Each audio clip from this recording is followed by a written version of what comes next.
কোথায় আওয়ামী লীগ, কোথায় কাদের কাকা, কোথায় গেল ওই জালিমের গরম গরম কথা? কথা বলেন ঠিক কিনা? ওই জালিমের গরম গরম কথা আরো আছে। কোথায় আওয়ামী লীগ, কোথায় কাদের কাকা, কোথায় গেল ওই জালিমের গরম গরম কথা? এই জালিম শুধু কোরআনটাকে নিভিয়ে দিতে চায় নাই, এই জালিম সে কথায় কথায় বলেছিল আল্লাহর নাম তো মুখে নাই, সে শুধু কথায় কথায় বলেছিল খেলা। বলেন বলেন বলেন বলেন কি বলেছিল? বলেন বলেন খেলা হবে। আজকে তো আমরা বলতেছি বাংলার জমিনটা সমস্ত আলেম ওলামাগুলো খেলার জন্য প্রস্তুত। ও কাদের কাকা, আজকে তুমি কই গেছো? আমরা তো খেলার জন্য প্রস্তুত।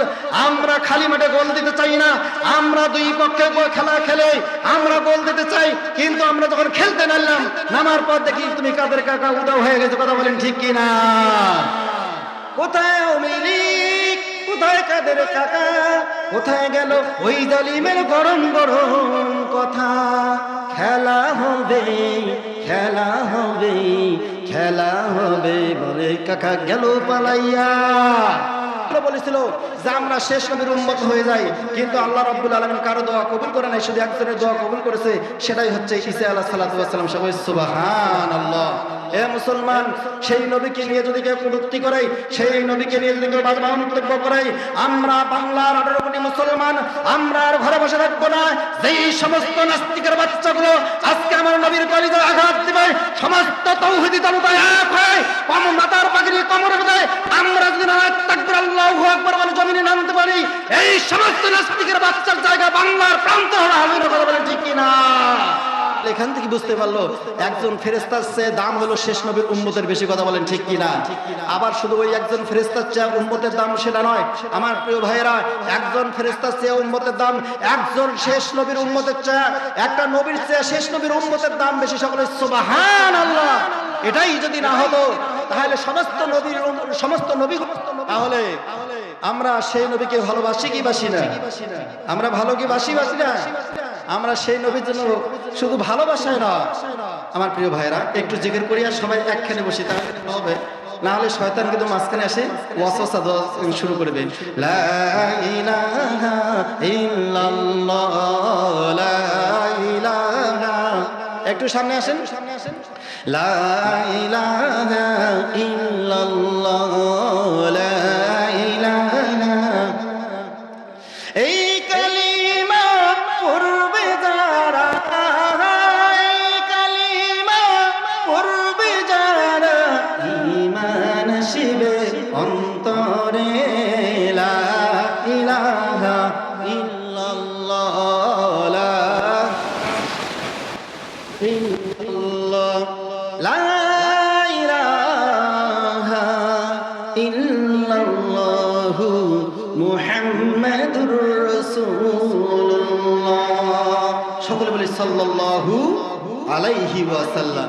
তাহলে আমার প্রিয় ভাইয়েরা, তাহলে আল্লাহর কোরআন জানিয়ে দিল যারা এই জান্নাতের বাগানে এসে বসবে, আল্লাহ রাব্বুল আলামিন সাথে সাথে তার জীবনের সমস্ত গুনাহ খাতাগুলো মাফ করে দিবে। সকলে সুবহানাল্লাহ।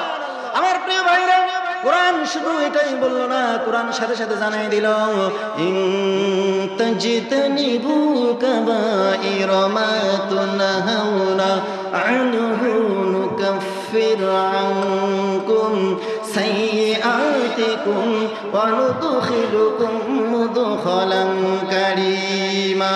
সকলে বলে আল্লাহু আকবার। আল্লাহর কোরআন জানিয়ে দিল যারা কোরআন শুনবে, এই মানুষগুলো যে গুনাহগুলো আছে আল্লাহ রাব্বুল আলামিন এই গুনাহগুলোকে নেকি দ্বারা পরিবর্তন করে আল্লাহ তাআলা তার আমলনামার মধ্যে নেকি দিয়ে ভরপুর করে দেবে। সকলে বলি সুবহানাল্লাহ। আমার প্রিয় ভাইরা, সেই কোরআনের পক্ষে আমরা থাকতে রাজি আছি কিনা? আমরা আছি কিনা? এখনো কি ভয় আছে নাকি? এখনো কি ওই লোক আছে নাকি? তাহলে তো বুকের বোতাম খুলে বলতে হয় এখন আমাদের কোনো ভয় নাই। ভয় শুধুমাত্র কেবলমাত্র একমাত্র আমরা করবো আমার আল্লাহকে। কথা বলেন ঠিক কিনা? যিনি হচ্ছে গোটা পৃথিবীর মালিক, তিনি জানাই দিল তাবারাকাল্লাযী বিয়াদিহিল মুলক ওয়া হুয়া আলা কুল্লি শাইইন কদির। এটা কি আমার কথা? কোরআন বলতেছে সেই সত্তার শপথ যার হাতের মুঠোয় আছে তামাম পৃথিবীর রাজত্ব সকল আল্লাহু আকবার। সেই কোরআনের পথে আমরা থাকতে চাই কি চাই না? দেখি কারা কারা থাকতে চায়। যে সমস্ত ভাইরা বাইরে ঘুরে বেড়াচ্ছে, আমরা এখন যারা মাহফিলের ভিতরে প্যান্ডেলের ভিতরে আছি, আমরা এত জোরে একটা তাকবীর দেব, ওই সমস্ত ভাইগুলোকে একটু লজ্জা দিয়ে মাহফিলের প্যান্ডেলের দিকে নিয়ে আসি। আমরা তাকবীর দিতে পারবো তো পারবো ইনশাআল্লাহ। তাহলে এখানে আসি, একটু এখানে মাঝখানে আসেন, তাহলে জোরটা পার। ভাই একটু আসেন, এদিকে আসেন, একটু মাঝখানে বসেন, সাথে সবচেয়ে ভালো হবে। আমরা এত জোরে একটা তাকবীর দিতে চাই, শুধু এই সমস্ত ভাইরা রাস্তায় ঘুরে বেড়াচ্ছে তাদের অন্তরে কাফন ধরাতে চাই না। আমরা আজকে উত্তর শ্রুতিধর ফেডারেশনের পক্ষ থেকে আমরা এমন একটা তাকবীর দেব, এই তাকবীরের চলে এই বাংলার জমিনে কোনো নাস্তিক, কোনো ইহুদি, কোনো মুরতাদের আস্থানা থাকবে না। কথা বলেন ঠিক কিনা? তাহলে আমরা তাকবীর দিতে রাজি আছি তো ইনশাআল্লাহ। এটা ভালো হবে, তাহলে আমাদের জোরটা বেশি হবে। বদরের প্রান্তরের কথা মনে আছে? কতজন সাহাবী নিয়ে বদরের প্রান্তরে যুদ্ধ হয়েছে, লড়াই হয়েছিল, আর শেষ পর্যন্ত আল্লাহ রাব্বুল আলামিন মুসলমানদেরকে জয়ী বলে ঘোষণা করেছে। সকল বলি সুবহানাল্লাহ। আমার ভাইয়েরা, তাহলে বদরের প্রান্ত যেমন হয়ে গেল, যেহেতু এই কথাটা উঠে আসলো, যেটা উপহার দিচ্ছি সেই আলোচনাটা আপনার হয়তো ইতিপূর্বে কোথাও শুনেন নাই, যে একটা ছাগলের বাচ্চা জন্ম নিয়েছে। এই ছাগলের বাচ্চাটা এক পাশে মুখ হলো কুকুরের মতো। কেসের মতো বললেন তো দেখি? এক পাশে মুখ হলো কুকুরের মতো, আর এক পাশে হচ্ছে ছাগলের মতো।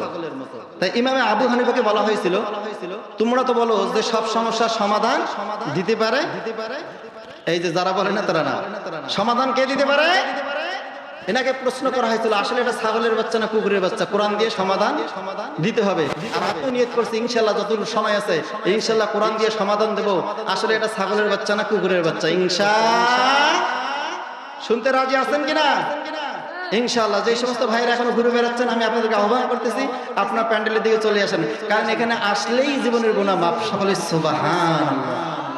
আমার প্রিয় ভাইয়েরা, আল্লাহর কোরআনকে এবার প্রশ্ন করি, কোরআন শুনলে কি হবে আর কোরআন মানলে বা কি হবে? দেখি কোরআনটা কি বলে দেয়। আমার ভাইয়েরা সাথে সাথে কোরআন জানিয়ে দিয়েছে, ওয়ালাউ আন্না আহলাল কুরা আমানু ওয়াত্তাকাউ লাফাতাহনা আলাইহিম বারাকাতিম মিনাস সামাই ওয়াল আরদ। সকলে বলছি আল্লাহু আকবার।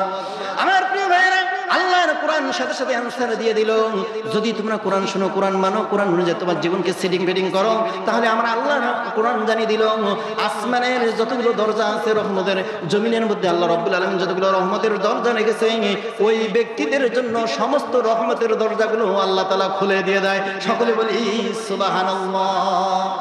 আমার প্রিয় ভাইরা, শুধু কি রহমতের দরজা খুলে দেয় তাই না, আল্লাহ রাব্বুল আলামিন তিনি আবার জানাই দিচ্ছে, যারা কোরআন শুনবে, কোরআন বুঝবে, কোরআনের আয়োজন করবে, আমি আল্লাহ রাব্বুল আলামিন এই বান্দাদের জন্য আমি নিজে গার্জিয়ান হয়ে যাই। সকলে বলি সুবহানাল্লাহ। তাহলে আল্লাহ তাআলা এই মুহূর্তে মেসেজটা দিল, যে মেসেজটা হচ্ছে যারা কোরআন শুনবে, কোরআন বুঝবে এবং কোরআন অনুযায়ী তার জীবনকে সেটিং ফিটিং করবে এবং কোরআনের আয়োজন যারা করবে, আল্লাহ তাআলা এই মুহূর্তে জানাই দিল, আমি আল্লাহ তাআলা তাদের গার্জিয়ান হয়ে গেলাম। কি হয়ে গেলেন বলেন তো দেখি? আল্লাহ তাআলা এই মুহূর্তে আপনার আমার গার্জিয়ান হয়ে গেল। কে হলো বলেন তো দেখি? আল্লাহ যদি আপনার গার্জিয়ান, আমার গার্জিয়ান, আর কোনো টেনশন, আর কোনো হুমকি ধামকি আছে?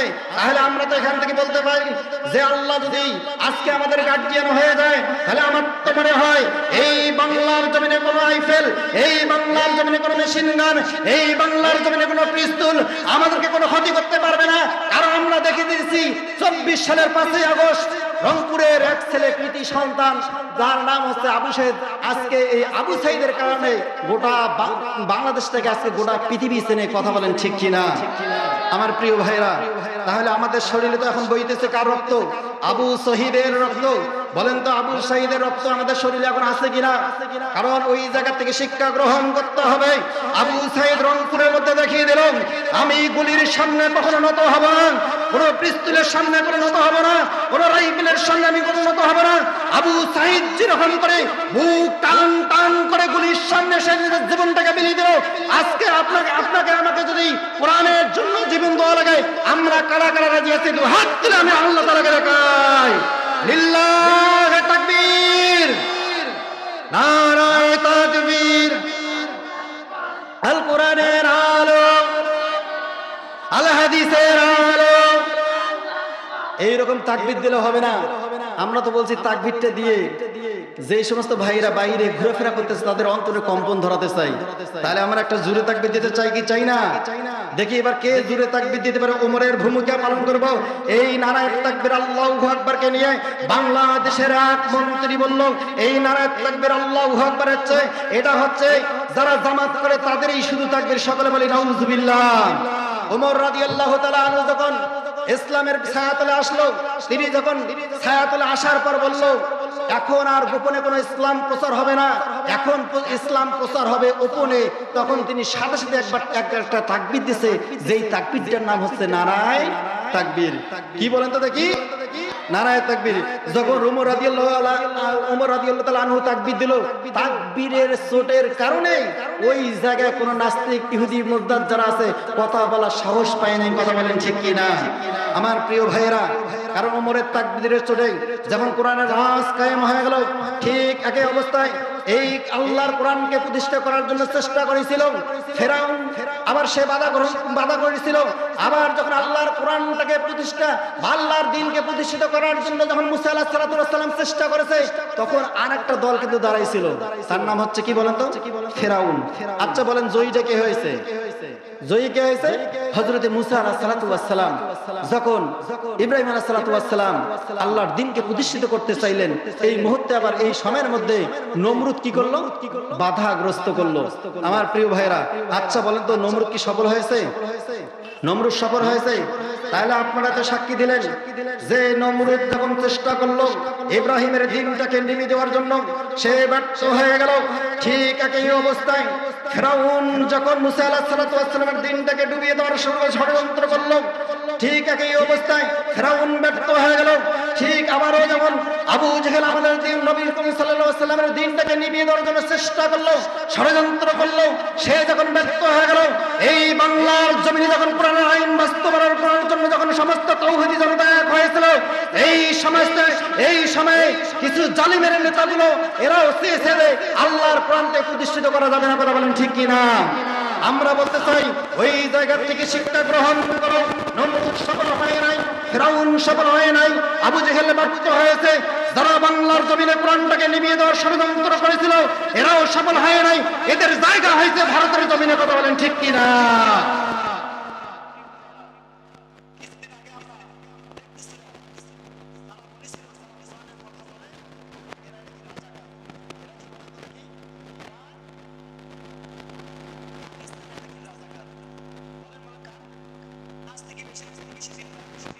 পাঁচ থেকে 7 মাস হয়ে গেল যারা কোরআনের কথা বলছিল তারাই নাকি রাজাকার। কি বলেন? তারাই রাজাকার। ওদের মুখ দিয়ে একটি কথা আসছিল, এটা রাজাকার না, এটা হচ্ছে পাকিস্তানের দালাল। তারাই আবার বলল যে বাংলার জমিনে কোন পাকিস্তান কোন রাজাকারের বাচ্চারা থাকতে পারবে না। এটা হয়েছে কি হয় না? এই কথাটা হয় নাই? ঠিক সেই অবস্থায় সেই সময়ের মধ্যে আলেম ওলামাগুলো তারাও আবার বলছিল, ঠিক আছে, এই বাংলার জমিনে যারা কোরআনের বিপক্ষে যাবে, কোরআনের বিপক্ষে আইন বাস্তবায়ন করতে চাবে, যারা ইসলামটাকে নিভিয়ে দেওয়ার জন্য ষড়যন্ত্র করবে, তাদেরও জায়গা কিন্তু বাংলার জমিনে হবে না, তাদেরকে আমরা ভারতে পাঠিয়ে দেবো। কথা বলেন ঠিক কিনা? হয়েছে কি হয় নাই? মুসলমান, যেই সমস্ত মায়ের সন্তানগুলো বলেছিল বাংলার জমিনে কোনো পাকিস্তান রাজাকারের জায়গা হবে না, সেই সময়ের মধ্যে আলেম ওলামারা বলেছিল এই বাংলার জমিনে যারা ভারতের দালালি করে, এই দালালদের জায়গা বাংলার জমিনে হবে না। ঠিক সেটাই যেন প্রমাণিত হয়ে গেল। যারা কোরআনের বিপক্ষে আইন বাস্তবায়ন করতে চাইল, সেই সমস্ত মানুষের জায়গা এখন ভারতের জমিনে। কথা বলেন ঠিক কিনা? কারণ আমরা জানিয়ে দিছি, আমরা দেখিয়ে দিলাম পাকিস্তানের রাজাকাররা বাংলার জমিন ছেড়ে পালায় না। আর তোমরা যারা ভারতের দালালি করেছিল, তোমাদের জায়গা বাংলার জমিনে হলো না, তোমরা পালিয়ে গেলে ভারতের বিরুদ্ধে। কথা বলেন ঠিক কিনা? তার মানে ওরাই বুঝিয়ে দিল যে আসলে আমরা ভারতের দালাল। বলেন তো কি বলতো? তারা বুঝিয়ে দিল না যে আসলে কিন্তু ওরা ভারতের দালাল। কথা বলেন ঠিক কিনা? এই জন্য একটা গান ভাইরাল হয়ে গেছে। গানটা কি শুনবেন? পালে যায় নাই না? আছে না? পালাইছে এখন মানুষের মুখে কি আসলো বলেন তো দেখি? সবার মুখে হাসি ফুটলো। এই হাসি ফুটার কারণে সবচেয়ে যেটা আনন্দিত হয়েছে সেইটা হচ্ছে যেই সমস্ত বক্তাগুলো আজকে কোরআনের ময়দানে কথা বলতে পারতেছে, কথা বলেন ঠিক কিনা? এখন সমস্ত আলেমের মুখে আর বাধা দেওয়া যাচ্ছে না। সমস্ত আলেমের মুখের যে কণ্ঠটা আছে, এতদিন যারা কণ্ঠটাকে স্তব্ধ করে দেওয়ার ষড়যন্ত্র করেছিল, আজ সমস্ত আলেমগুলোর কণ্ঠটা খুলে গেছে। খুলে যাওয়ার পর সমস্ত তাওহীদি জনতার মাঝে আজকে আলেম ওলামাগুলো মনের আনন্দে কোরআনের কথাগুলো বলতে পারতেছে, কথা বলেন ঠিক কিনা? আমার প্রিয় ভাইয়েরা, তাহলে আল্লাহর কোরআন যারা মানবে, আল্লাহ রাব্বুল আলামিন তিনি জানাই দিল, আমি আল্লাহ রাব্বুল আলামিন তাদের গার্জিয়ান হয়ে যাব। সকলে বলি সুবহানাল্লাহ। আর যারা কোরআন মানবে না, কোরআন না মানলে কি হবে? এই মানুষগুলোকে আল্লাহ রাব্বুল আলামিন জানাই দিল, ওয়া মাই যিকরির রহমানি নুকাইয়িদ লাহু শাইতানান ফাহুয়া লাহু করিন। সকলে বলি আল্লাহু আকবার। আমার প্রিয় ভাইয়েরা, আল্লাহ রাব্বুল আলামিন বলে দিল, আমি যে কোরআনুল কারীমটা দিয়েছি, এই কোরআন অনুযায়ী কোনো মানুষ যদি তার জীবনকে বাস্তবায়ন করতে চায়, এই কোরআন অনুযায়ী তার জীবনকে যদি ফিটিং করতে চায়, আমি আল্লাহ তাআলা তাদের গার্জিয়ান হব পক্ষান্তরে। যারা এই কোরআন মানবে, আমি আল্লাহ তাআলা গার্জিয়ান হব। ওয়ান্নাল কাফিরিনা লা মাওলা লাহুম। আর যারা কোরআন মানবে না, আমি আল্লাহ রাব্বুল আলামিন ওই সমস্ত কাফেরের কখনো গার্জিয়ান হব না। সকলে বলি নাউযুবিল্লাহ। তাহলে যারা কোরআন মানবে, কোরআন অনুযায়ী তার জীবনকে ফিটিং